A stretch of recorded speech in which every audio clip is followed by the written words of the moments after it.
At Thanksgiving, my sister stood up, tapped her glass, and announced like she was accepting an award. Mom and Dad are signing the house to me. Emily gets nothing. The room erupted cheers, whistles. Someone even yelled, "About time I didn't clap."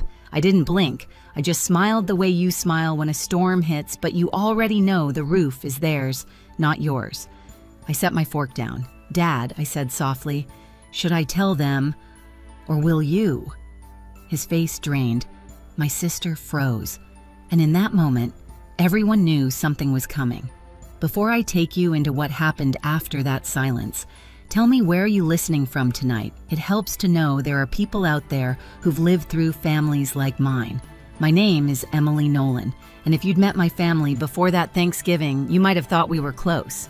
The kind of Midwestern picture people post on holiday cards, matching sweaters, smiling in front of a tree, pretending we never raised our voices. But families like mine don't break in loud, obvious ways. They crack in silence, in small choices, in who gets listened to and who gets ignored. And for as long as I can remember, I've lived in the quiet space where people only notice you when they need something. Jenna, my younger sister, never knew that space.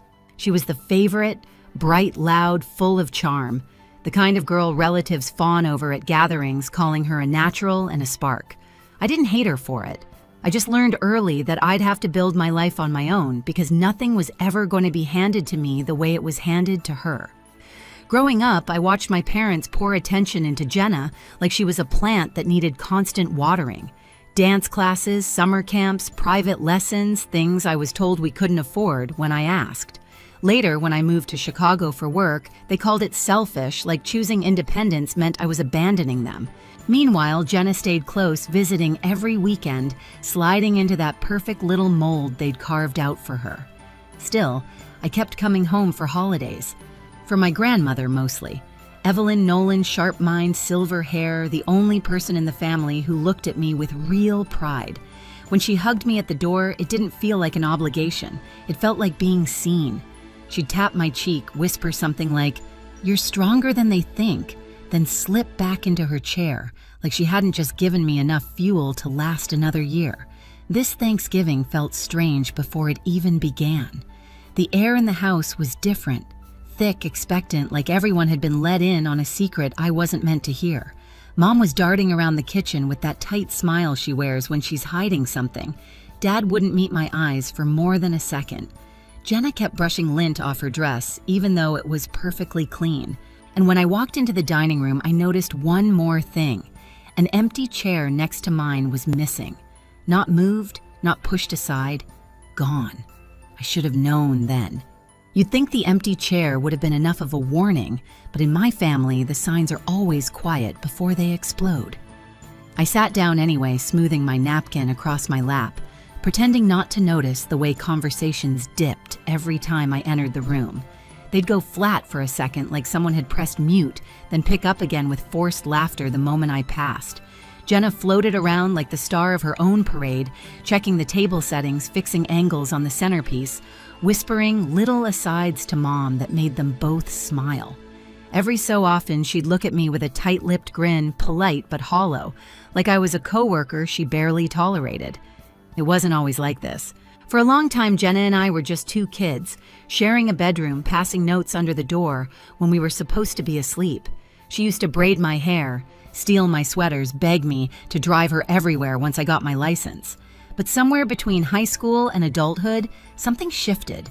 She slipped comfortably into the role my parents built for her golden girl perfect daughter, while I slipped quietly out of the frame. The house situation started 6 months earlier, long before the announcement at Thanksgiving. It was a humid Saturday in June when Mom called asking me to come home for something important. No details, no warning. When I arrived, they ushered me straight to the dining table, the same table where everything would later fall apart. Dad had a folder laid out like a presentation. Mom smiled too hard, like her face hurt from stretching. "Sweetheart." Dad began, "We're refinancing the house. Just a simple signature. Better rates. You won't have to worry about anything." Even then, something in me tensed. My family never asked me for help unless they needed more than they were willing to admit. I flipped through the papers, heart thrumming as I tried to make sense of the numbers. Something felt off, too many pages, too many amounts blacked out, too many rushed explanations. "Can I take these with me?" I asked, keeping my voice even. "My lawyer can look at them." The silence that followed told me everything. Mom's smile faltered. Dad snapped the folder shut too quickly, like he regretted putting it in front of me in the first place. "It's just a formality," he insisted. "Why complicate things?" But I took the folder anyway. Back in Chicago, my lawyer flipped through the papers, eyebrows rising higher with each page. She didn't smile. She didn't stall. She called me the next morning. "This isn't a refinance," she said. "It's a transfer of liability. If you sign, you're responsible for their debt." Debt? I'd stared at the phone numb. What debt? She explained slowly, carefully, a second mortgage, months of missed payments, foreclosure letters, things I didn't even know existed. And the moment I understood, something inside me locked into place. Not anger, not yet. Something colder, something steady. 2 months later, Dad called again, this time asking for money. Not a loan, not help, money. He said it was for Mom's medical bills, but when I offered to pay the hospital directly, he crumbled. The story shifted. The truth leaked out, late payments, deadlines, desperation. And now sitting at that Thanksgiving table, watching Jenna glow under everyone's attention, the weight of those 2 months pressed against my ribs. They weren't giving her the house. They were giving her the debt. And they expected me to sit quietly beside her while it happened. By the time November rolled around, the secret sat between my parents and me like a live wire. We did not talk about the papers I refused to sign or the call where Dad admitted the truth. Our conversations shrank into weather updates and questions about work, as if small talk could cover a crater. They did not know I had done more than refuse. I pulled the property records myself. I knew about the second mortgage, the interest eating them alive, the foreclosure clock already ticking. They were drowning and trying to drag someone else under with them. At first, I thought that someone was always meant to be me. I was the one with the stable job in Chicago, no kids the person they saw as a safety net they were entitled to.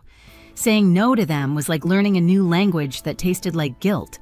Then Jenna started posting hints online, captions about big changes, photos on the front porch with our parents, jokes about being ready to be a homeowner. Every post felt like another piece snapping into place. A week before Thanksgiving, Mom called to gush about how excited Jenna was to host more often once things were settled with the house. She said it lightly, as if the house were a gentle heirloom, not a bomb they were wrapping in a bow. That was the night I stopped hoping they would fix it on their own. I went to my desk, pulled out a folder, and started filling it. Copies of payments overdue, notices the summary pages that showed exactly how deep they were. I did not plan to humiliate them. I planned to make sure no one could say they did not know what they were walking into. On Thanksgiving morning, I drove back with that folder in my bag and a knot in my stomach. Part of me still wanted to believe they would pull me aside, admit the plan had gone too far. Instead, Mom met me at the door with a tight hug that smelled like perfume and strain. "You look beautiful," she said. "Jenna is going to be so happy you're here." The way she said Jenna, not we, told me everything. Inside, the dining room was set. Extra leaves in the table glasses shining, every chair filled but mine. My grandmother caught my eye from her usual spot and gave me a small nod like she knew more than she was saying. As I slid into my place, my hand brushed the edge of my bag. Paper against canvas. Proof against denial. If they were turning this dinner into a performance, I was done playing the quiet extra. When my sister rose from her seat and tapped her glass, I already knew I was about to watch the curtain lift on a performance they'd rehearsed without me. Jenna stood there, glowing, her hair curled perfectly, the necklace our grandmother gave her, catching the light like it had been chosen specifically for the moment she was about to steal. "Mom and Dad are signing the house to me," she announced, her voice bright enough to carry across every plate and every glass. "Emily gets nothing." The room erupted before the meaning had even finished sinking in. Cheers, loud claps, a few whistles, and the kind of laughter people use when they think they're supporting something good.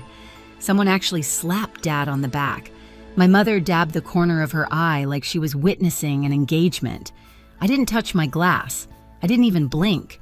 I just looked at Jenna and smiled. Not wide, not warm, The kind of smile that holds the weight of everything you aren't saying yet.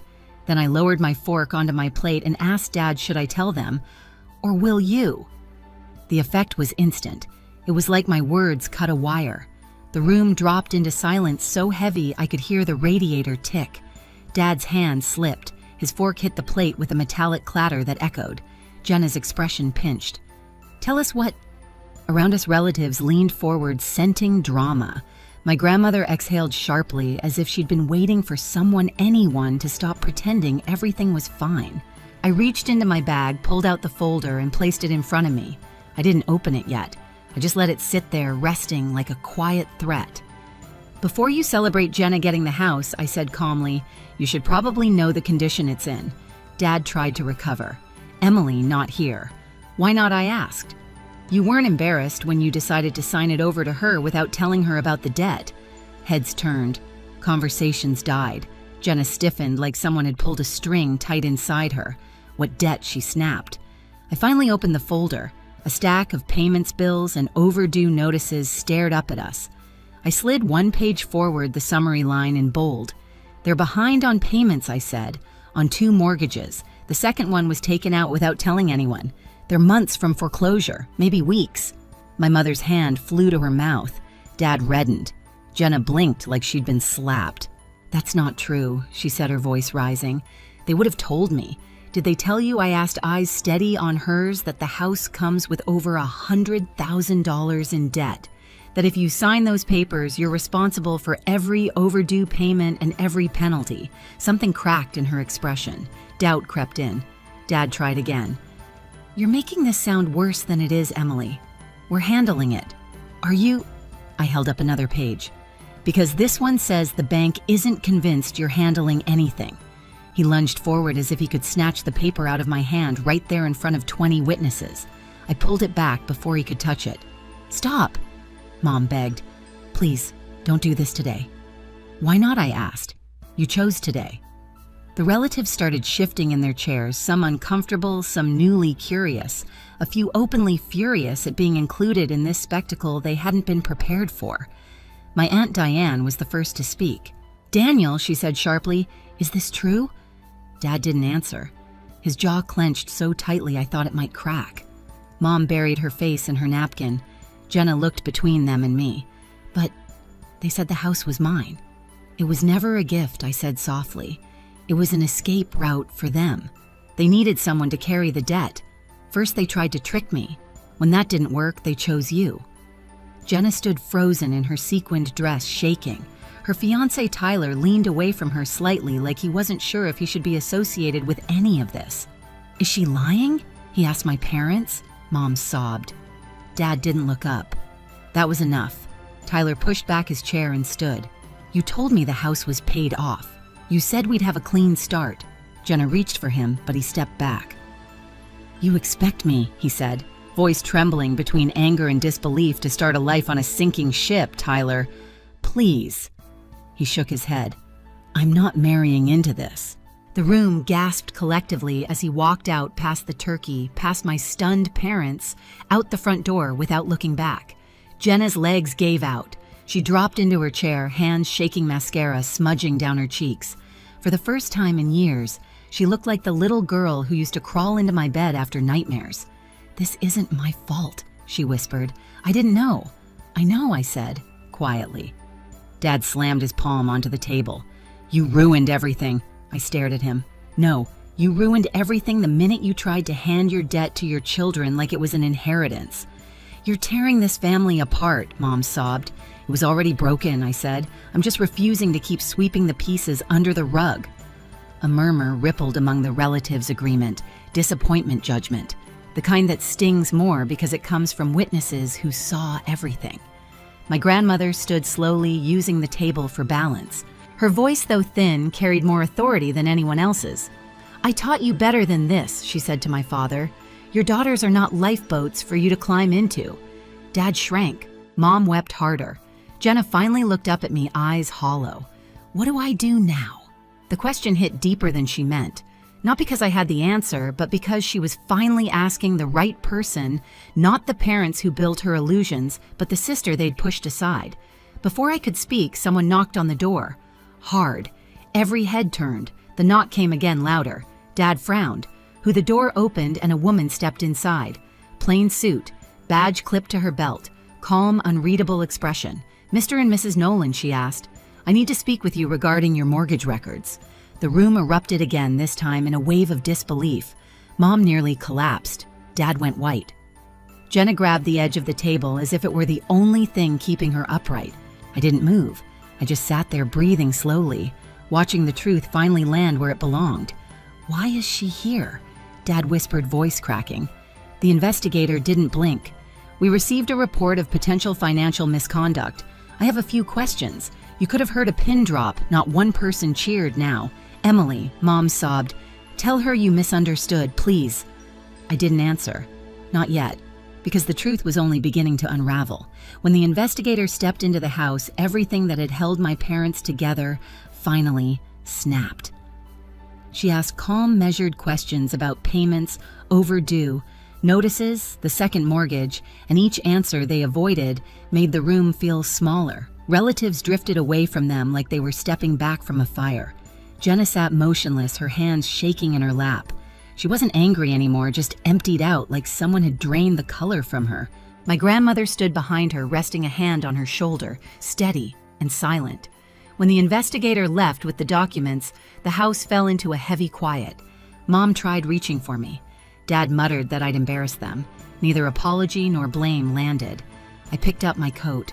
Jenna whispered, "Don't go, I'll still be here," I told her. Just not for their lies anymore. In the weeks that followed, everything shifted. My parents were forced to confront what they'd built layer after layer of secrecy, excuses, and debt. The house went up for sale.